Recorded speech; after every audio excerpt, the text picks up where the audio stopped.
RGV అరెస్టుకు AP పోలీసులు high drama.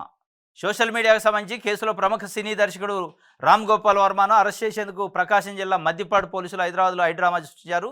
వ్యూహం సినిమా ప్రమోషన్ నేపథ్యంలో చంద్రబాబు, నారా లోకేష్ బ్రాహ్మణిని కించపరుస్తూ ట్విట్టర్లో పోస్టులు పెట్టారని మద్దిపాడు పోలీస్ స్టేషన్లో ఆయనపై కేసు నమోదు చేసిన సంగతి తెలిసిందే.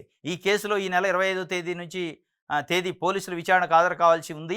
అయితే ఆయన విచారణకు హాజరు కాలేదు. వర్చువల్గా విచారణకు హాజరయ్యేందుకు తనకు అవకాశం ఇవ్వాల్సిందిగా ఒంగోలు డీఎస్పీ రాయపాటి శ్రీనివాసరావు, విచారణాధికారి అయిన ఒంగోలు రూరల్ సీఐ శ్రీకాంత్ బాబులకు వాట్సాప్ ద్వారా వర్మ మెసేజ్ పెట్టారు.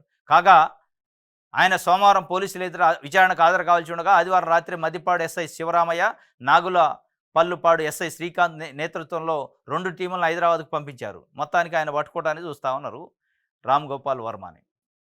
ఆయన దొరకలే. ఇక పెద్ద ఉగ్రవాదినో తీవ్రవాదినో పట్టుకొని ఇక లోపటేసి ఏదో సాధించేటట్టు చేస్తున్నాడు. ఏం ఉండదు ఆడ.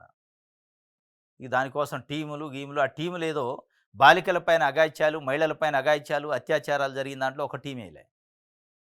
అనేక అత్యాచారాలు, అఘాయిత్యాలు, వేధింపులు, మర్డర్లు, హత్యలు జరుగుతున్నాయి. వాటిపైన కూడా నిజంగానే ఇట్లాంటి టీములు వేసి ఎక్కడుండో పట్టుకుంటే బాగానే ఉంటుంది. పట్టుకునే పరిస్థితి లేదు.